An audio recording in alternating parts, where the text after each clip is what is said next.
월도 스님 안녕하세요. 서울에 살고 있는 불자입니다.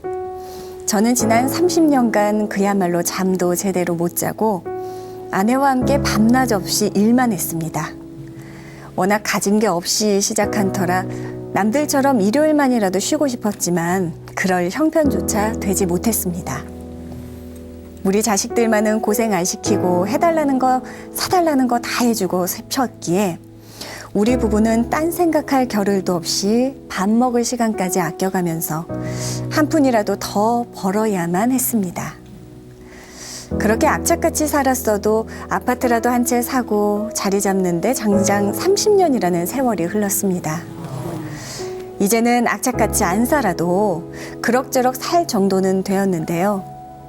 이번엔 가뜩이나 몸이 부실한 아내가 뼈가 부서져라 일만 하다 보니 약한 몸이 견뎌내질 못하고 덜컥 큰 병에 걸리고 말았습니다. 남의 집 귀한 딸 데려와 지금까지 고생만 시켜서 노후에라도 좀 행복하게 해주고 싶었는데요. 이젠 아내가 바람 앞에 등불처럼 앞날을 기약할 수도 없이 언제 우리 곁을 떠날지도 모르는 상태가 되었으니 아내에게 정말 큰 죄를 지은 것만 같아 통 안에 눈물이 흐릅니다. 남편으로서 진즉에 아내의 건강을 챙겼어야 했는데 그러지 못한 게 너무나 많은 후회로 남습니다. 아내가 머지않아 죽는다고 생각하니 저 또한 삶의 의욕을 잃어버리게 되고 살아온 세월이 더덥고 인생의 무상함마저 느껴집니다. 스님, 저는 어찌하면 좋을까요? 하셨습니다. 마음 아픈 사연이네요, 스님. 그런데 이제 이분의 사연을 들어보면 참 아내에 대한 미안함도 뚝뚝 묻어나고 또 본인이 인생을 살아온 부분에 대한 해안 같은 것도 이렇게 묻어나는데 이분만이 그런 것이 아니고 대부분의 사람들이 이렇게 살고 가요. 네.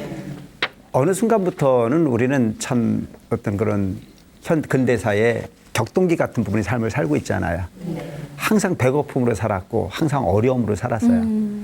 지금 뭐 60대, 5, 60대 이렇게 되는 사람들이 보면 부모로부터 재산을 그 한턱 받아가지고 사업을 일으켜서 돈을 벌거나 한 사람들보다는 거의 자수성가라고 하는 말을 많이 하잖아요. 네.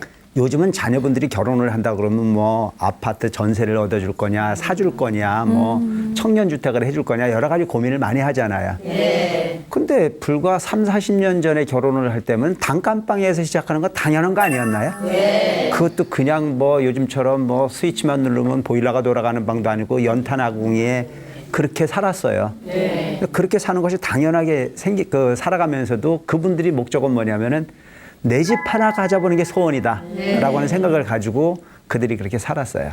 근데 그 부분이 그 당시에 그것이 그렇게 불행하다라고 생각했으면 지금까지 못 버텼을 거예요. 네. 근데 단칸방에서 그렇게 살고 가도 그게 행복이었잖아요. 네. 나는 몰라, 경험이 없어서. 근데 생각해보면 네. 그 나름대로 단칸방이지만 너하고 있어서 행복했고 네. 단칸방에서 너하고 냄비밥을 해서 나눠 먹었던 추억이 있었고 네. 또 그런 부분을 통해 가지고 한 푼 한 푼 돈이 모여지고 명절이 되면은 부모님에게 독고리라도 하나 사다 드릴 수 있는 여유가 있어서 행복했고 네. 저 시골에 사는 동생에게 학용품이라도 갖다 줄 수 있는 부분이 삶이 있어서 사람다웠거든요. 네. 그러면서도 아껴서 겨우 이제 20, 30평 아파트 그것도 연탄 아궁이 아파트에라도 우리가 이사를 가면은 굴려다니면서 행복했잖아요. 네. 근데 조금 가다 보면은 그게 너무 좁아가지고 이제는 32평 맨션으로 가자고 하고. 네. 근데 그래서 이제 소원을 이뤘는데 이제는 조금 여유도 생기고 모기지로 해갖고 여행도 다닐 수 있는데 함께 했던 그 상대가 이제는 너하고 함께 하기 싫다고 간다 그러니 얼마나 가슴이 아플까라고 하는 생각을 충분히 할 수 있습니다. 네. 그런데 그럼에도 불구하고 그 아내는 불행하기만 했을까? 라고 생각하면 그렇지 않다고 생각해요. 왜? 행복은 목적형이 아니에요. 네. 과정입니다. 네. 단칸방이었을 때 우리가 좀 더 저축해서 사람답게 살아보자라고 하는 희망이 있었고 그 희망을 읽어가기 위해서 줄인 배를 채웠고 허기진 배를 서로 위로해가면서 살았다는 거죠. 그러면서 정도 있었고 거기에서 사람 냄새도 맡았거든요. 그러면서 지금까지 왔기 때문에 아내에게 미안해하는 것은 다 당연한 남편으로서의 정이고 도리일 수 있겠으나 그렇게까지 너무 절망적으로 생각할 필요는 없다. 인생은 연극이에요. 주인공으로 넣은 왕 노릇하다가 죽고요. 종으로 사는 놈은 종 노릇하다 죽는 거예요. 근데 종이라고 해서 무조건 불행한 건 아니었잖아요. 왕이라고 해서 무조건 행복했던 것도 아니에요. 왕도 불행한 왕이 있고 종도 행복한 왕일 수 있습니다. 역할에 최선을 다하는 부분이 행복일 수 있었다면 이 아내는 무예에서 유를 창조해가는 과정 하나하나가 아마 행복했었을 거고 그렇게 아내의 고통, 아내의 힘든 삶을 추억해 줄 수 있고 아쉬워할 수 있는 남편이었다면 그 또한 그 과정 자체가 남편으로서 충실하게 역할을 다했을 거라고 하는 믿음 같은 것도 갑니다. 열심히 기도해 주고요. 우리 인생을 살아가는 모습이 그렇대요. 죽지 않고 영원히 살 것처럼 살다가 죽을 때가 되면은 살아본 것 같지도 못하게 그렇게 기억도 없이 죽어간대요. 사람이 생명을 가지고 있으면 언제 죽을 걸 생각하지 못한대요. 그래서 영원히 살 것처럼 생각하고 살다가 오늘 죽음이 못하게 와 있으면은 내가 어떻게 살았지?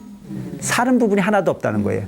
그러니까 목표만 있었고 과정이 없었다라고 하는 부분이 살면 불행할 수 있습니다. 네. 지금부터라도 우리가 사는 목적이라는 자체가 목표지향적 삶을 살기보다는 과정이라고 하는 부분을 생략하지 않고 살 수 있는 부분이 삶이었으면 좋겠다. 그래서 이 부처님 가르침이라는 자체는 돈을 벌더라도 반드시 한 푼도 안 쓰고 모으는 가르침을 주시지 않았어요. 한 몫은 생명을 위해서 삶을 위해서 쓰고 한 몫은 미래를 위해서 저축하고 한 몫은 인간관계를 위해서 소위 베풀고 한 몫은 또 다른 그 미래의 투자를 위해서 정리해라. 우리 달라이라마라고 하는 큰 우리 요즘 지도자 어떻게 불교에 있어가지고는 아주 귀하신 어른 중에 한 분인데 그분이 한국을 잘 안대요. 그래서 한국은 참 부자 나라다라고 이렇게 부러워하면서 이야기를 합니다. 그런데 그분이 뒷말이 더 재미있어요. 한국은 부자인데 그렇지만 행복하지는 않다. 우리 조국 티벳은 가난하다. 그렇지만 거기에는 행복이 있다 이랬다는 거예요. 뭘 이야기하는 걸까요? 우리는 목표지향적 돈의 노예가 됐어요. 그리고 그 돈을 이용할 줄 몰라요. 돈이라고 하는 부분은 필요하죠. 여러분, 돈 있으면 참 좋잖아요. 자가용도 탈 수 있고 비행기도 탈 수 있고 돈이 다 해결을 다 하니까. 그러니까 그거 잘 되는 것만 쳐다보고 돈만 쳐다보고 가는데 나중에 써보지도 못하고 또 죽잖아요.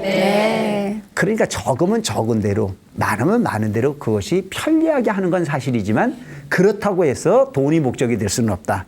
돈은 그냥 인생을 살아가는 부분에 윤활유 같은 거예요. 그래서 돈 줘서 싫어하는 놈 있어요, 없어요? 없어요. 연세가 높으신 분들 돈은 좋아하고 애들도 돈은 좋아하더라고요. 돈을 좋아하지만 그렇다고 해서 돈이 윤활유이지 돈이 사람이 될 수는 없다. 그래서 돈의 노예가 되지 말고 돈의 주인으로 살아갈 수 있는 불자들이 됐으면 좋겠습니다. 예, 감사합니다.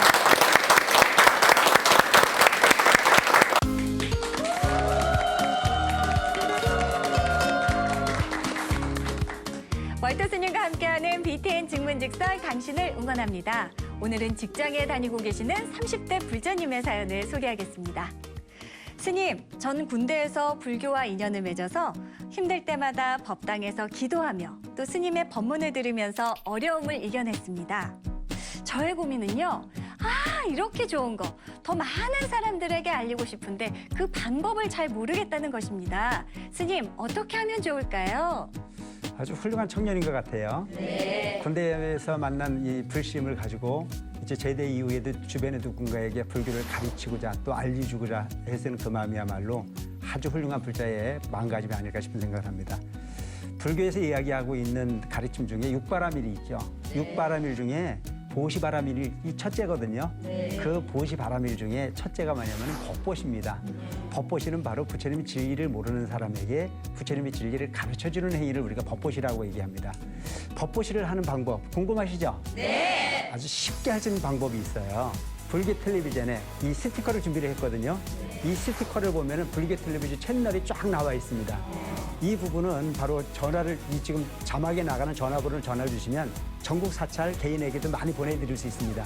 주변에 있는 많은 분들에게 이 스티커를 많이 나눠주시면 불교 텔레비전을 모르는 많은 불자들에게 불교 텔레비전과 인연을 맺게 할 거고, 그 인연을 통해서 법문을 듣다 보면 그것이야말로 가장 완벽한 법보시가 될 겁니다. 와, 그렇습니다. 지역마다 다른 우리 집 TV 채널 꼭 확인하셔서 자나깨나 부처님 가르침과 항상 함께 하시길 바랍니다.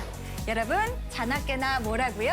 BTN! 네, 월터 스님과 함께하는 BTN 증문즉선, 당신을 응원합니다.